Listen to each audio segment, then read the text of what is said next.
Hi guys, and welcome back to the channel.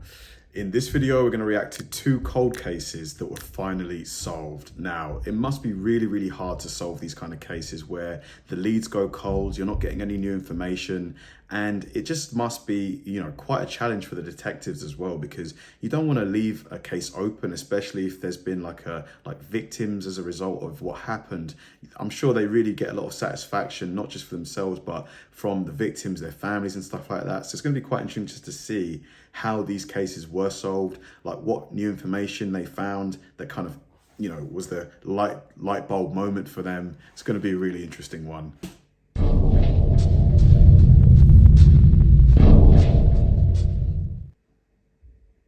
"13-year-old Abby Williams and 14-year-old Libby German lived in Delphi, Indiana in 2017. Delphi is a really small town with a population of less than 3,000. Everyone knows each other. Abby and Libby were best friends. Both played the saxophone in school band, and they also played a variety of sports, such as volleyball and softball. They were very creative and enjoyed arts and crafts, painting, and took an interest in photography. February 13th of 2017, Abby and Libby had the day off from school. They wanted to do something fun and had the idea to go to the Monon High Bridge over Deer Creek to take pictures. The bridge has been used as a backdrop for photo shoots like senior pictures, wedding photos, or to simply capture the beauty of the untouched nature that surrounds it. People also like going there to do some fishing, hiking, or just enjoying the outdoors. Libby's older sister, Kelsey German, dropped them off so that they could go take their pictures. At 2:07 p.m., Libby posted this picture here of Abby walking on the bridge. After this, they were not heard from again. Libby's father arrived at the area around 3:15 p.m. He couldn't see the two girls and got concerned. The two families initially... This has to be like a parent's worst nightmare. Your kid going missing. Searched for the girls themselves, hoping that they just lost track of time. Eventually, the police had to be called and a larger search was organized. Around midnight, the search was halted because of the rough terrain. The next morning, there were still no signs of Abby or Libby. Officers, the families, and volunteers split up into groups and started searching again at 7 a.m. Around noon, the girls' bodies were found about a half mile from the Monon High Bridge on the north bank of Deer Creek. The day after they were found, on February 15th of 2017, Indiana State Police released photos of a man who was seen on the bridge around the same time the girls were there and asked the public for help identifying him. The pictures were taken on Libby's phone and showed the unidentified man walking towards them.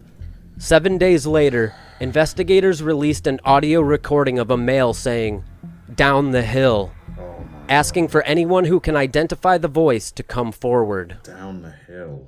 Guys. Down the hill. Guys.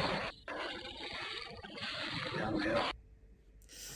I mean, that's not a lot to go by though. That's such a short clip and the voice is quite like a generic sounding voice, isn't it? The audio recording was also found on Libby's phone. Both Abby and Libby took an interest in true crime, so it's believed that they knew the man was dangerous and they recorded him so the police could use it as evidence. In July of 2017, authorities released a sketch of a man considered the main suspect based on the picture on the bridge and descriptions of someone who was believed to have seen him. The composite sketch depicts a white man with a prominent nose and a goatee who's wearing a cap and what appears to be a hooded sweater. Police said the suspect has reddish-brown hair, stands between 5'6" and 5'10", and weighs between 180 and 220 pounds. I mean, apart from the hair, that's a very sort of wide sort of gamut. There's a lot of people that fit in that description. Investigators were convinced that the man responsible lived in the area and that during a press conference they said he might very well even be in the room. In April 2019, police released a new sketch. They said it more accurately represents the man believed to be involved in the initial sketch. Over the years, there were quite a few persons of interest. The most recent one was Keegan Kline. This loser created fake profiles to meet underage girls and receive explicit photos. He used images of male models and pretended he was good-looking, extremely wealthy, and owning numerous sports cars when the opposite was true. I mean, just look at him. Investigators say that Keegan Kline was one of the last to communicate with Libby before she and Abby lost their lives. Kline allegedly made plans to meet up with Libby at the bridge where her body was found the next day, but he denies that he had anything to do with what happened, and he has not been charged in connection to the Delphi case. Then, on October 28th of 2022, 50-year-old Richard Matthew Allen was arrested and charged with taking the lives of Abby and Libby. Allen was working as a licensed pharmacy technician at the local CVS store prior to his arrest. He entered a not guilty plea at his initial hearing. Libby's grandmother, Becky Patty, told reporters on October 31st, when the announcement of his arrest was first made, that Allen had once processed photos for their family at CVS, but he did not charge them. Posters. Why didn't he charge them? And honestly, like, this makes me, like, scared, you know, like, if I have kids one day, I don't want them to be scared to go to places and, you know, hang out and stuff. But, you know, they went to this area. There wasn't probably anybody else there. It's quite risky, isn't it? It's risky. Seeking information about Abby and Libby's case, we're still hanging on the window of the CVS store where Allen worked when he was arrested. CVS issued a statement in the wake of Allen's arrest, saying the company is shocked and saddened to learn that one of our store employees was arrested as a suspect in these crimes. We stand ready to cooperate with the police investigation in any way we can. State Police Superintendent Doug Carter said the probe is far from complete and urged members of the community to continue to come forward with information. The evidence against Allen is sealed to avoid jeopardizing the integrity of their investigation. A pretrial hearing has been preliminarily scheduled for the 13th of January 2023, with a trial date set for the 20th of March 2023. Here is a picture of Allen smiling in front of a police sketch of himself in December of 2021 in a local bar in Delphi. Wow. Libby's older sister, Kelsey German, who has done an amazing job raising awareness, not just about the Delphi case, but many others, had this to say on Twitter. All parties are innocent until proven guilty. Please do not wish harm on anyone or convict anyone before there is a trial. At this point, there has been an arrest, but the investigation is not over. Very mature of her to say, you know. I can imagine a lot of people wouldn't be saying anything like that. They would not care if people, you know, start basically judging the guy before he's been convicted.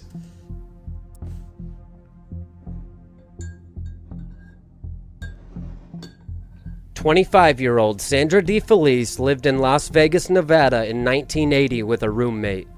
She was the mother of a 3-year-old girl. On December 26th of 1980, Sandra's body was found inside of her East Las Vegas home. Evidence at the crime scene suggested that she was assaulted. DNA belonging to an unknown man was collected from her body by investigators and stored to be used at a later date. Investigators interviewed a man named Paul Nuttall. Sandra's roommate told police that she saw him standing outside the home earlier that day. Nuttall asked if he could sleep inside the house as he had nowhere else to go. The roommate told him she could not allow that because Sandra was in the house and didn't know him well. The case went cold and remained that way for a very long time until detectives reviewed it in February of 2021. The officers resubmitted the evidence for testing using new DNA technology. DNA found under Sandra's fingernails matched a recent sample from Nuttall that detectives had taken from him in October of 2021. DNA from under the Officers fingernails. also found a drinking glass in Sandra's home with a fingerprint that they later found matched Nuttall, as well as numerous black or dark hairs on her stomach. On October 31st of 2022, the Las Vegas Police Department announced that 64-year-old Paul Nuttall was I hate to judge a book by its cover, but I mean, that face, I mean, he looks guilty, doesn't he? arrested in connection to Sandra's case. Nuttall was booked in Clark County Detention Center in Las Vegas and is due in court on November 2nd of 2022 for a hearing on his charges. Man, both cases extremely sad. You know, those two young girls, you know, taken way, way, way before, you know, their time. Tragic, you know, because even though they caught the guy in the end, it doesn't bring him back, does it? It doesn't bring him back. And, you know, the fact that they found DNA from under the fingernails, you know, and that's what got the guy caught in the second case. It's incredible, honestly. It's just, you just wish that, you know, crimes like this just didn't happen. Thanks for watching, guys, and I'll see you in the next one.